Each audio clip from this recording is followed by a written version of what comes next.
Hello ladies and gentlemen, it's Mike here at Gamefromscratch, and today we are going to fire up the DeLorean or jump in the TARDIS and check out the immediate future of a Blender. Why so? Well, Blender just launched something pretty cool, the Blender Roadmap. This is a live overview of projects that are under development or already part of the upcoming 5.2 release. Now 5.2 is a few months out. We'll get into the details of that in just a little bit, but first we're going to jump in and take a look at the roadmap. In addition to the roadmap, we're also going to look on what's going on at Blender Labs, so we can see some things that are being worked on that may or may not make it in the future. So let's jump in and take a look at the near future of Blender. So we now have this. This is the roadmap. This is a breakdown of the major projects that are under development with 5.2 and beyond, which basically means 5.2 or 5.3 at this point in time. And you're going to see some very interesting things here. The first one you're going to notice is this one right here, Blender on the Go. Android platform support. Yes, you may have remembered when this was first announced, it was going to be for iPad and Android due to a lack of funding and interest from Apple from the sounds of things. The whole iPad side of things has been put on hold. So now they are just developing it for Android. I think Android fits better with the open source Blender ethos to a certain degree. Getting betas and developmental software and free software up on Apple platforms can be challenging. So that's a change that they had there. They're developing for Android only right now, and the iOS stuff has been put on hold. Then we've got other things going on here in the nodes and finish category. We have hair dynamics. By the way, for any of these, or at least most of these, this one being the exception, you can drill down here and actually see the project page for it. So you can see hair dynamics is currently in action, and you get an idea of what how far along they actually are with this. So like see here for the hair solver, they've got viewport drawing and node group modifier prototyping done. You can also drill down into those particular projects right here to find out how much is going on with those. But you see they're still working on edit mode hiding and demo files. Here you can see again for the resolver, lists, geometry load lists, and solver nodes are done. No demo available yet. And then here you can see breakdown for assets and so on. So any one of these you want to drill down to see how the project is doing, you can do that there. You can also learn a little bit more about the project, the proposal behind it, etc. on those pages. And then we've got the project setup. This is a shared project environment for different blend files. This is actually really kind of cool because it's going to enable you to have like a directory of settings here, the .blender project folder, and it will hold all of those. Now, the thing I find kind of interesting here is they say this is ideal. The audience is for studios and one-person shops. So we've got from one to many people. So this is of no use to studios with no people. Anyways, the whole idea behind it, set of properties and shared variables all going together into this folder, overrides all the other settings. It's going to make for setup reusable things like asset libraries and so on so much easier. That one is pretty nice. Then we've got online and remote asset libraries. This one actually is one of my favorites on this list. I probably peg it as number 2 in my favorites list. The idea of having asset libraries that you can have remotely hosted, or you could even have like potentially sites that host their whole libraries that you can just hook up to. This is going to make the library system so much more accessible, and it's going to make sharing of Blender assets online so much easier too. It's also going to potentially be a gaping security hole. Hopefully they've kept that in mind. But for like straight assets, things like textures and so on, should be a pretty awesome detail there. So you're able to have, or you can have your own things. You can have your team and you distribute, and you have like a shared asset library on a server. Could also work that way as well. That one is very nice. OpenPBR surface shader. Now this is competitor to the BSDF shader that's going in. So this is going to be additional support for the OpenPBR Uber material. This is from the dark side. So this is from Autodesk and Adobe, who are part of the contributors to this. It's basically a new standard for shading models. This will be complementary to the existing principled BSDF material, and it would just basically give them better, if you work with other DCC software, better pipeline integration and so on. So that one is pretty nice as well. And then we've got Raycast node extended targets. So this will improve the ease of use of the new Raycast node. Pretty straightforward.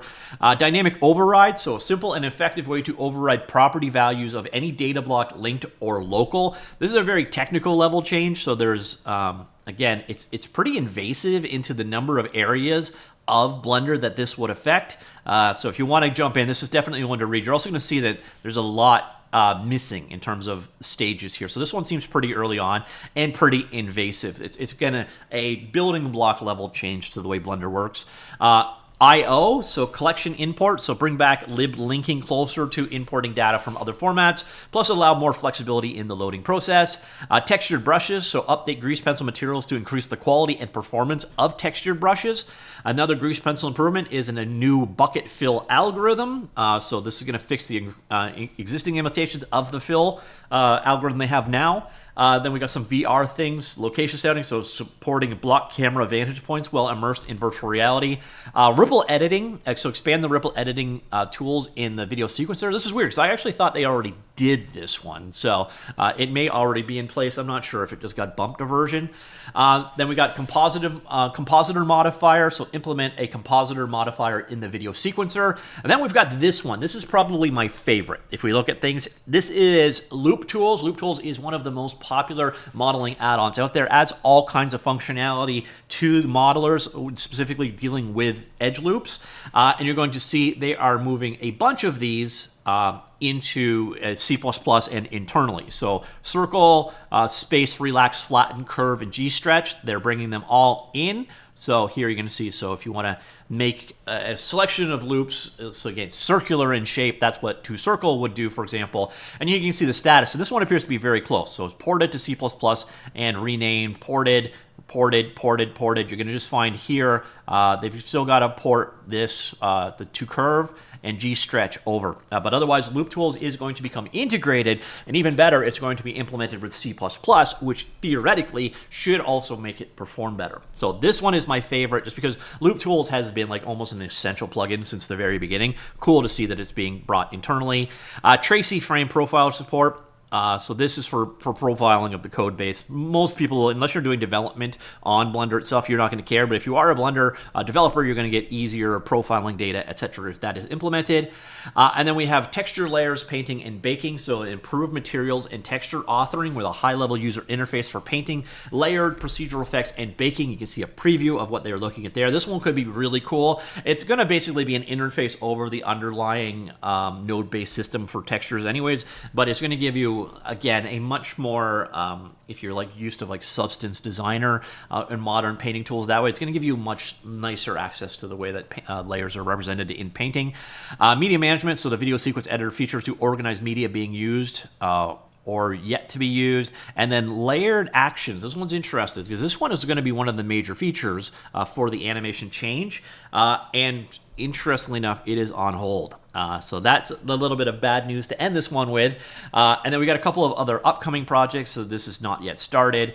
So the multi-stage compositor and the per sample compositing there. And then here are all the things that they have implemented recently. We would have covered those with previous videos, but you get an idea of where Blender is going in the near future. Now, slightly further down the road, we also now have Blender Lab. Now, this is kind of like the R&D part of Blender, and these are not necessarily going to go anywhere. These projects could completely fail, but what you see here, they are working on clay pencils to generate 3D meshes with 2D animation techniques, XR and VR improvements. Now, interestingly enough, so again, location scouting you saw in the previous release was actually being added. So some of these things definitely will make it through. And some of these, as you can see right here, have in fact made it through. Ditto here, they're looking at modifying the user interface of Blender so that it's better for touch support. This isn't just for mobile. This is also for like Wacom tablets, as well as computers with touchscreens, etc. So that is a project that's been going on for quite a while now. And then we've also got volumetric rendering. That one is currently in progress, and then we've got planned light transport, for integrate and improve advanced light transport methods for production rendering, and we have the MCP server. This is now available, so if you're hooking up an LLM to Blender, you can do that now. And then we've got USD authoring. USD is quickly becoming the lingua franca of DCC tools. So they want to expand the authoring capabilities, enable Blender to read and write USD files more natively and seamlessly. USD is definitely the future. Then again, so was Collada, so what do I know?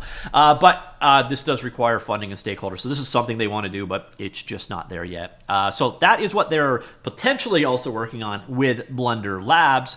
And if you're interested in all of these, the 5.2 release right now is available in alpha. Now, a lot of times we normally have one in beta, so 5.2 would be in beta and then 5.3 would be in alpha. Right now we have very little going on. We have just the alpha here, but that is going to change to beta very soon, so on June the 3rd. So this video is going out on May the 27th. So like in a week's time, we will have the beta. Once it switches to beta, that means no more new features. They're going to start doing hardening releases, just fixing things, and then release candidate is fixing things more there, and then full release should be in July. So we're still a number of months out from the 5.2 LTS, but July will be here faster than you can imagine. And in terms of if you want to look at what is going to come, especially of the stuff we just talked about here, in the 5.2 release, you can also find that here. I have links to all these in the linked article down below, by the way. But you can see these are all the various different projects that go together to make this. And some of these will be like multiply composed to things that we talked about earlier on. And some of these things we didn't mention at all, like the improved bevel, which was started 4 years ago. But that project is being merged into the 5.2 release, for example. And then further down the road, so like I said, we normally have a beta and an alpha going on at the same time. We just kind of at a quirk of fate. Right now we don't. But when that beta release of 5.2 goes live on the same day, we will get the first alpha release of 5.3. Which is going to be released ultimately, if everything goes according to plan, at the end of November. Now, Blender has done a really good job of staying on these timelines lately.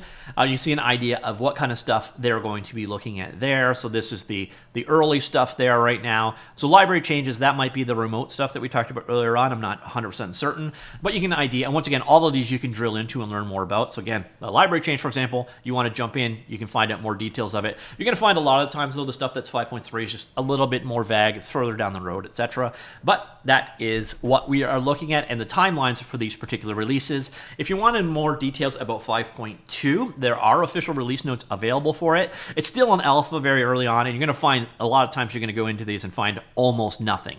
But you do have some idea of what is coming in 5.2, and you'll get, this will fill in, the release notes will get more and more consistent until, of course, we have the final release in which they'll be basically rewritten. But any particular time, you can come in here and find out, what is going on with this particular release in the release notes section. Again, I will link those in the linked article down below. And if you want to go ahead and check any of this stuff out, what you do, you head on over to blender.org, you go to downloads. Once you're at downloads, you scroll on down and you go to Go Experimental. Click Go Experimental, and there you will find, generally, again, if you come here after June the 3rd, you will find that there is a beta version of 5.2 and the alpha version of 5.3. So that's it, ladies and gentlemen. The near-term future of Blender, everything that's under development. What are you most excited about? Again, for me, easily, it's going to be, well, I am excited for it to come to Android. I do have a foldable phone. It'll probably be big enough to work with it. But I think the biggest ones for me are that loop tools are finally being built in. I am delighted by that one. And then on top of that, this one could be really interesting because it could create a whole new ecosystem with having these remote assets. Again, don't forget, there's also the stuff over on Lab that's being developed here. And yeah, let me know, of all the things that are being worked on right now, what are you most excited about? All right, that's it. The near future of Blender. Are you excited? Are you meh? Let me know. Comments down below. I'll talk to you all later. Goodbye.